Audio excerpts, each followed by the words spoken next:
Hey guys, how are you today? Quick rant before we dive into today's chaos. As some of you might have noticed, YouTube's algorithm has decided I'm not special anymore. Shocking, I know. So now if you don't like, comment, or do a little backflip in the algorithm's honor, this video might just vanish into the void, never to be seen again. Seriously though, even a hi or "this is wild" in the comments helps way more than you think. It tells YouTube, hey, people actually like this channel. Maybe don't hide it from everyone. That can really help push my videos out to a wider audience, not just to my subscribers. So if you enjoy these stories and want to support the channel, that's the best way to do it. Now grab a drink, get comfy, and enjoy the drama. You won't want to miss this one. First, this isn't a post where I'm asking if I did the right thing or not. I know I did the right thing. This is a pure rant about this emotional day, because if anyone is going to understand, it's you all in the child-free community. The gist: a former friend, Dave, not his real name, who I haven't had any contact with for almost 3 years, just got in touch with me again. He claims he has a home emergency and needs to find a place for him, his wife, and 3 kids to stay while the home situation gets fixed. This is the same guy who, when I was going through something traumatic, told me he couldn't be my friend because I'd be a bad influence on his kids for being child-free. A bit of background: the reason for the friendship ending. I was in a high-stress situation and very sad. My father dying was just one of the terrible things that happened in a span of 3 months. I was looking for consolation, and instead, Dave told me that me being child-free was a bad influence on their family.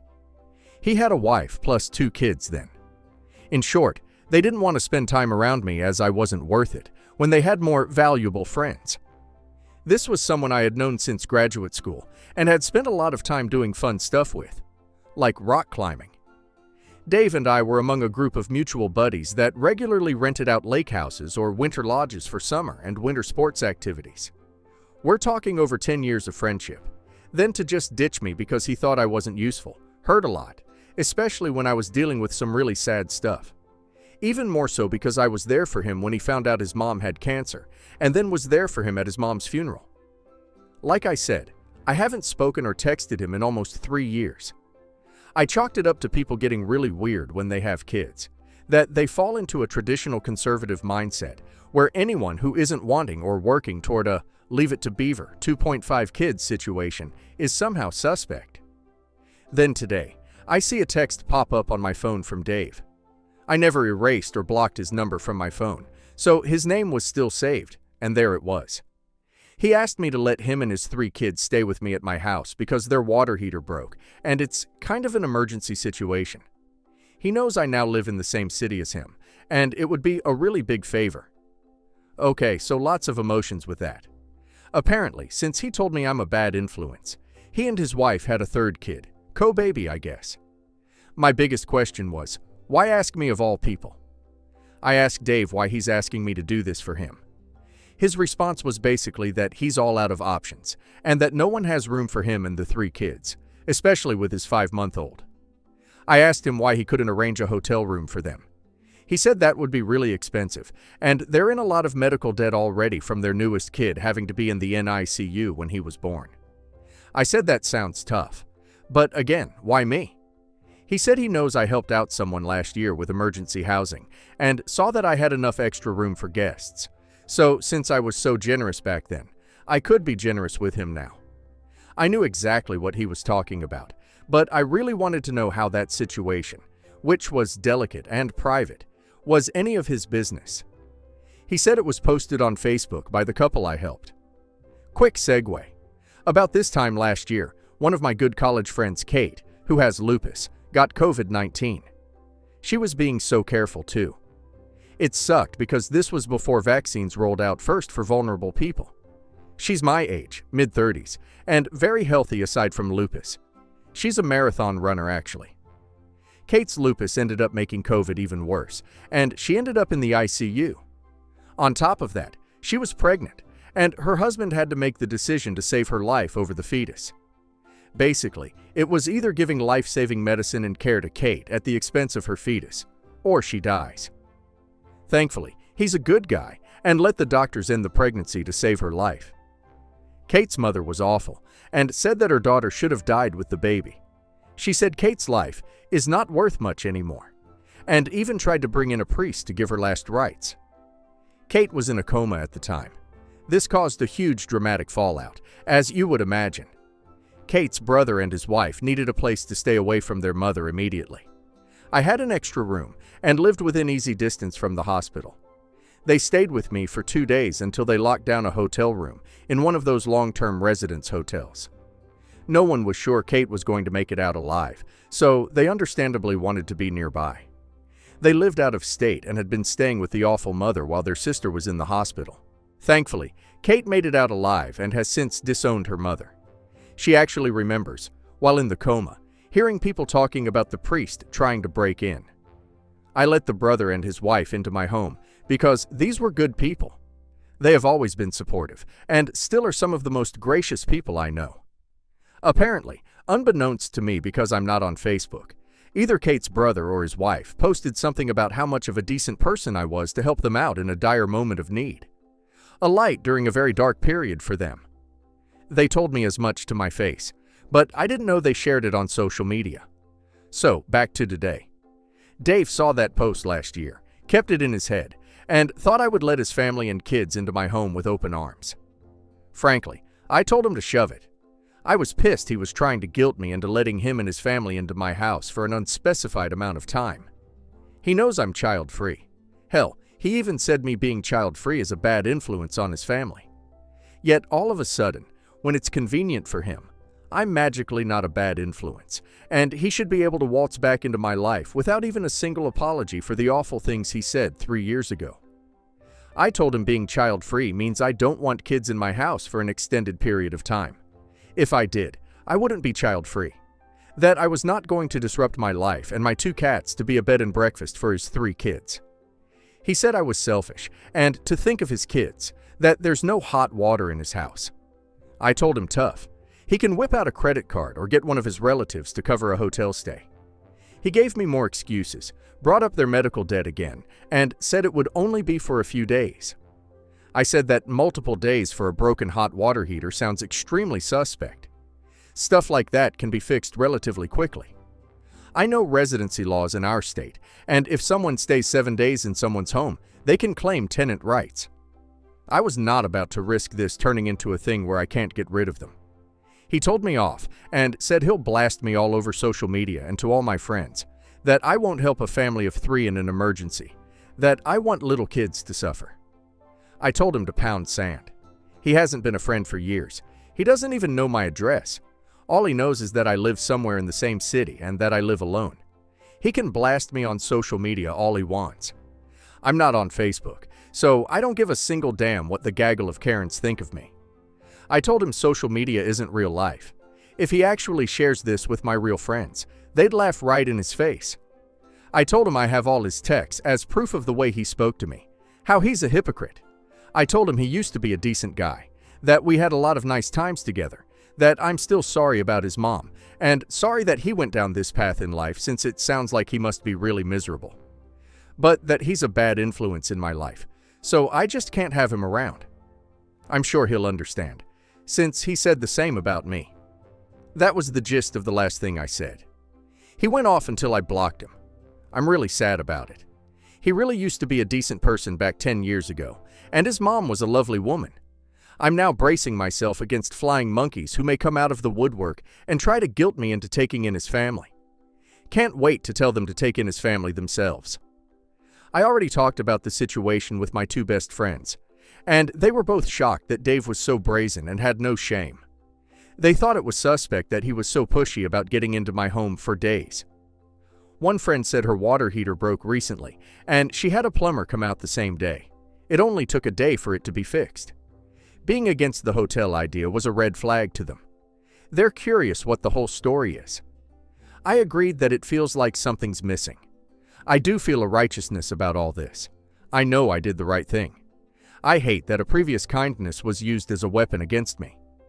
Years ago, I thought maybe he had a point, that I was somehow not good enough because I was depressed, like people don't want sad people around. Now, with clarity, I see that he had a profoundly bad character. But it did reopen old memories, sad memories. Anyway, thanks for reading if you made it all the way through this. I just had to get this off my chest and vent. Update: Dave's water heater emergency. The former friend who called me a bad influence on his family now wants me to house his family. Well, I'm happy and a little surprised that most things have resolved a little more than 24 hours after they started.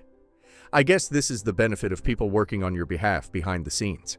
Also, I wanted to thank everyone who engaged on the last post. I appreciate the support and knew you'd understand my venting. RIP the inbox, but I did read everything and you all are the best Reddit community. Not a single troll, which I think might be a Reddit miracle. So, on to the update. I'm writing this with a pot of hot tea, and I recommend you do the same. This is going to be long. Well. All of your guts were right. A broken water heater making a family of 5 need alternative housing was fishy. Especially since Dave doesn't even have a water heater. It was all a lie. Cue all of you going, I knew it. So here's the deal. Dave sold his house 6 months ago, and he and his wife Shelley have been trying to buy a bigger home ever since. Right now, as I type this, they're already in a hotel with their kids. They have plenty of hot water. I can imagine all of you nodding your heads up and down saying, yep. I knew it. You guys wanted an update because the water heater excuse sounded so fake.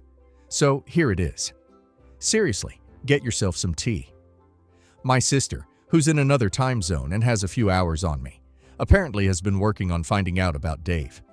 Her husband used to moonlight as a PI in grad school, and she has a preternatural ability to find details about people. She's a little creepy, in a good way. She also has a social media presence, where I do not.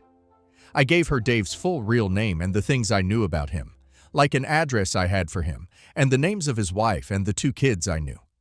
She went to town. She told me that his home went on the market about 6 months ago and sold pretty quickly for a ton more than what it was bought for years ago. It's a seller's market, and it was a huge sale. I was like, oh, that's so interesting. She then said she looked around the city and surrounding towns and couldn't find him buying any other property. It looked like his house sold for big money. But that's it. So I then texted my 2 friends from yesterday. I told them what my sister found, that it looks like Dave sold his house and doesn't actually have a water heater problem because, well, he doesn't have a water heater. My friends were like, what the fuck? So one of the 2 friends, Allison, got in touch with my sister and they went on a social media deep dive. My sister was very worried I was being conned. Allison was a grad schoolmate along with me and Dave 10 plus years ago. She was never super close with him, and he wasn't on her radar, but she was among his Facebook friends. I guess thanks to people on Facebook friending literally everybody they even slightly know. At about the same time, I heard back from Kate's brother and sister-in-law, the ones who stayed with me back when Kate was in the hospital. It was Kate's sister-in-law, Laura, who posted about being thankful for my generosity on Facebook. She confirmed she had posted a couple of pictures. One of my cat looking like she was laying down the house rules, and one of my big plant, a Monstera deliciosa, because she loved them. Thing was, you could extrapolate things about my home from those photos.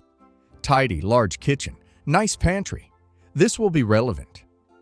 I filled her in about what was going on, and she was mortified that she might have been partly at fault for why Dave wanted to get into my house. She took down the post, untagging my name, showed me a screenshot verifying she did so, and asked if she could help with anything else. I told her my sister was apparently doing a deep dive and maybe could use help. I put Laura in contact with my sister. Laura apparently also got in contact with Allison. Seemingly randomly and late in the morning, I was asked by Allison for screenshots of the precise point in the text conversation, where Dave says his emergency is about the water heater and why he needs me to take in his family for a few days. I gave it to her, and it was radio silence for most of the day. I thought, I wonder what's going on.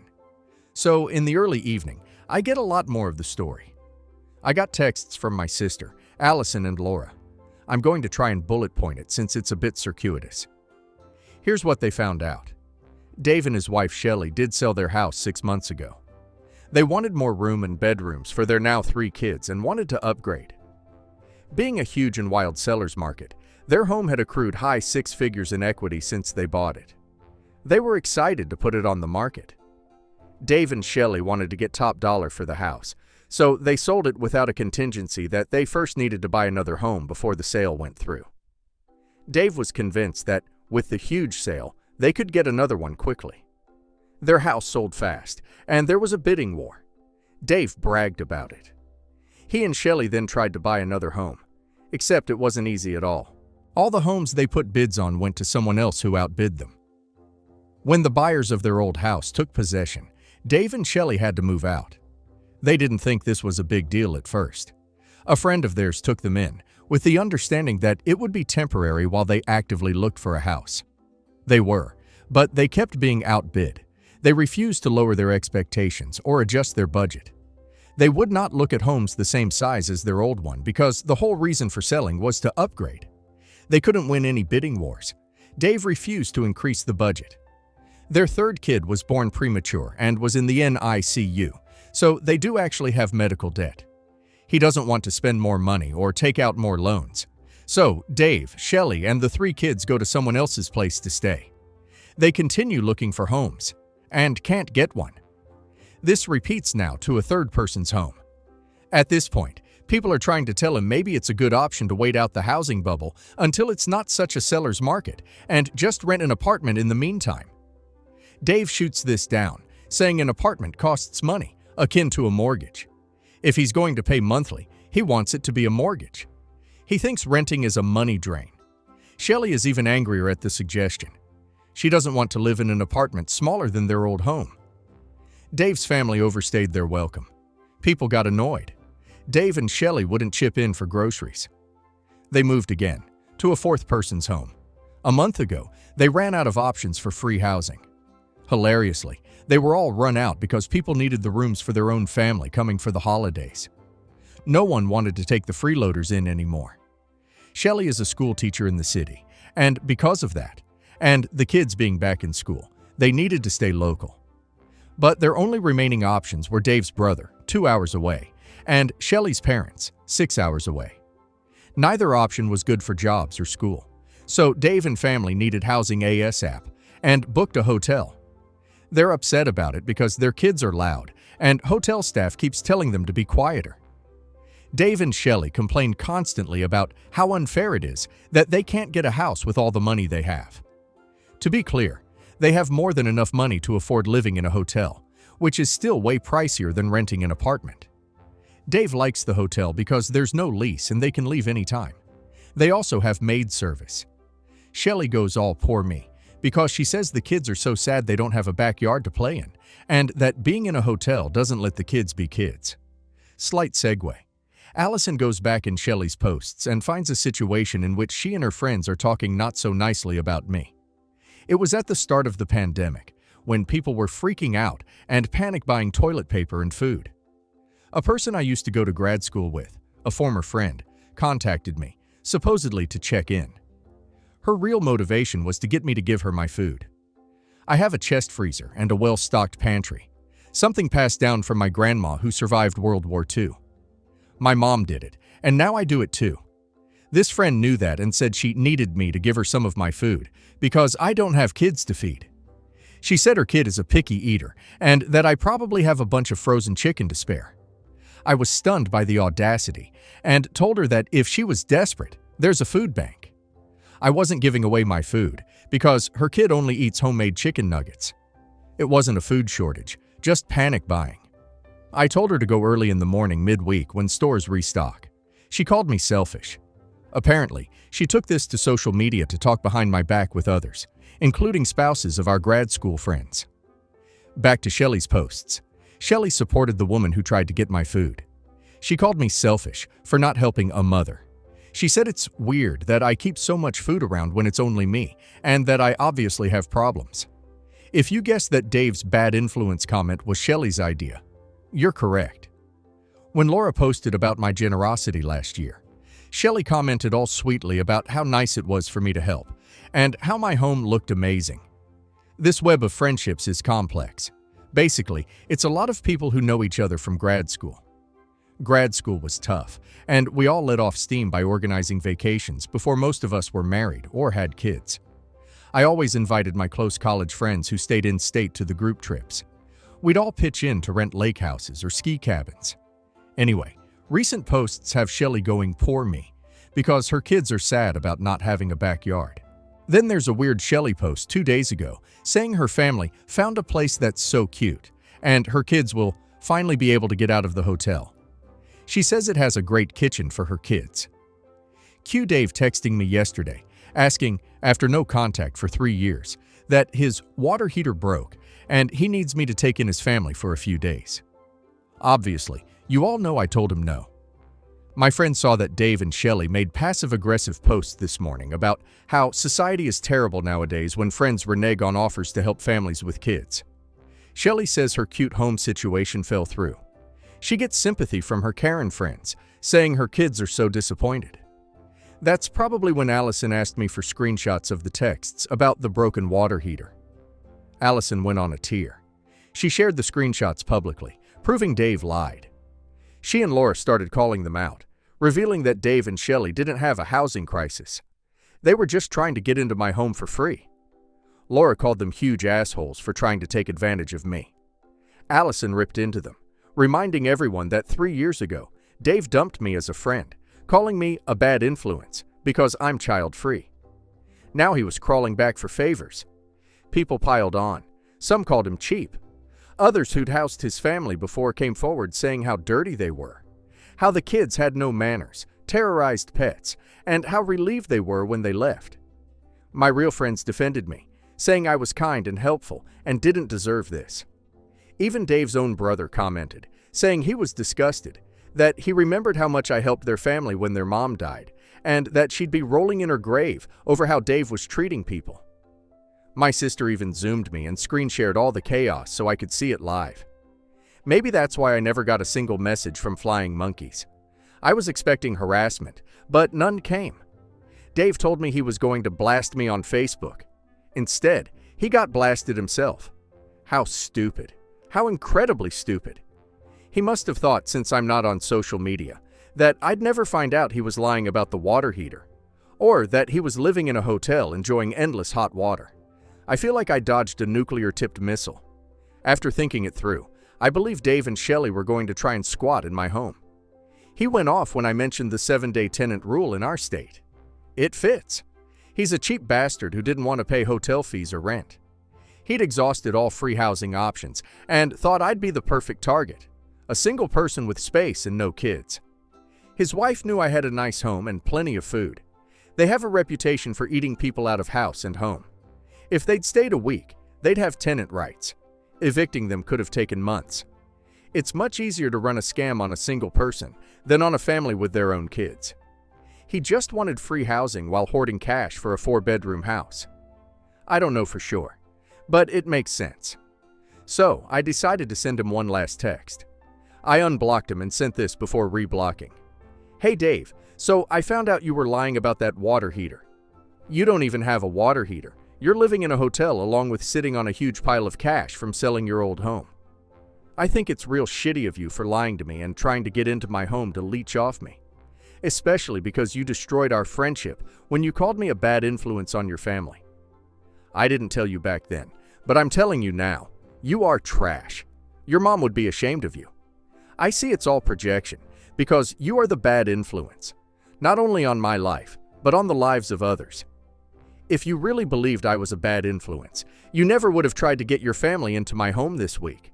But if you still think I'm some sort of bad influence, then you won't have to worry about me helping you out or granting any sort of favor in the future. I'm going to keep my bad influence far away from your family. Oh, and Shelly sounds like she's become a real treat. The last thing I'll do for you, because I'm not a monster, is tell you that you need to do your duty as a husband and father and pay to get a stable apartment for your family. Stop playing these freeloader games. Here's a link to our local Craigslist housing page. I'm sure you'll find something. Oh, and hope to see you at the next non-Zoom alumni event. I'm sure it'll be great to catch up in person. So it's done. I said my piece. Once again, you all were right. Something else was going on. I feel really sick right now. How someone could think about doing this to me. Also sick thinking about the idea of ever letting them into my home. That would have been a nightmare.